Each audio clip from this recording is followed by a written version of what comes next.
Good morning, fellow followers of Christ, and of course, those who are just curious. So, a couple weeks ago, I'm sitting in church on Sunday listening to the sermon. It's on relationships. My pastor uses the illustration of the Good Samaritan. And if you're a regular viewer or somebody who's just binge watched all my videos, which in either case, I thank you, you will know that I use occasionally that same illustration of the Good Samaritan to make a point. So my mind started to wander, and I was curious to see how far he would apply this illustration. And of course, he didn't apply the principles in the same way that I have done in the past. And of course, there could be a variety of reasons why someone doesn't want to apply the principles of the illustration in the same way that I have done. And I'm not going to fault him for how he applied the story of the Good Samaritan to illustrate his sermon. But this got me thinking, what are some of the things that might limit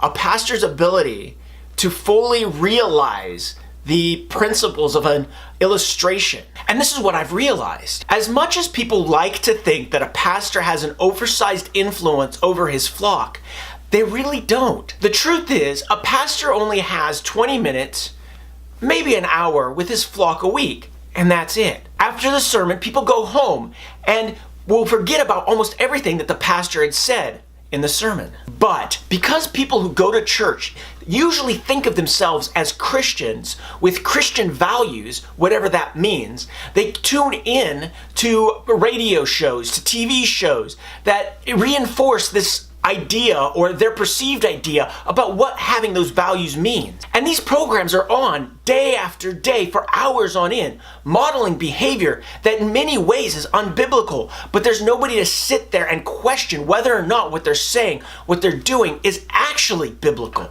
And while they may have the facade of and say they speak on behalf of Christian values, in reality, they're nothing more than wolves in sheep's clothing, pretending to be Christians, but in reality are completely unbiblical. But week after week, men and women will tune into their favorite conservative radio show and listen for hours on end. And even if the pastor on Sunday is able to teach true and right biblical principles and how to live them in the modern world, he still pales in comparison to the amount of time those people in his flock can spend Monday through Friday listening to the radio. And in my mind, this puts pastors in a very interesting bind, because he no longer is an authority on what constitutes biblical principles and how to apply them in the modern world.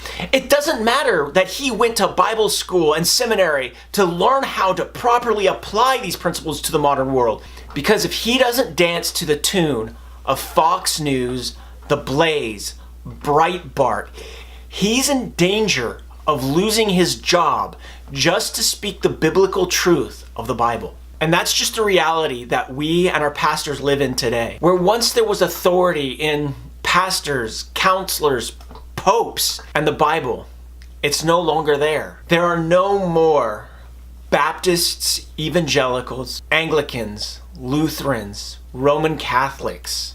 It's now a Fox News Christianity nation. Here's the thing. I understand that we as true Christians need to be informed about the world in which we live so that we may be able to apply God's holy word into the context in which we live. So here's some things that I do in order to limit my exposure to some of the unethical, unchristian, unbiblical attitudes and behaviors that I see on many news programs. The biggest thing is I simply read my news. I look for news organizations that are upright and honest and try their best to get their facts straight.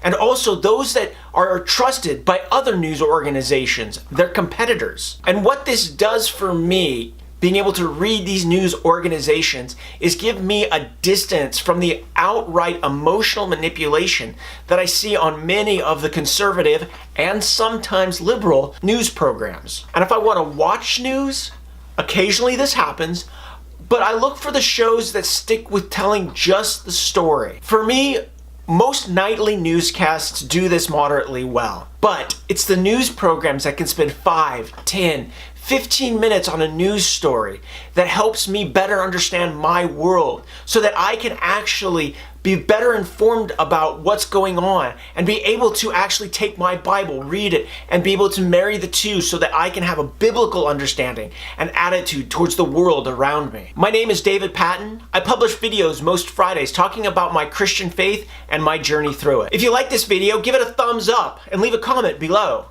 If you didn't like the video, give it a thumbs down and leave a comment below. I would appreciate it too if you shared this video. Let other people know that there are people out there that don't blindly follow their religion. Last week's video is going to be right about there. It's all about how my local church has been a blessing to me as I have gone along on this journey of faith and questioned many of the things that Christianity at large has done.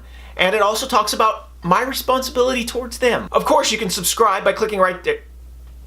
Right there. Thank you for watching. God bless and have a good week.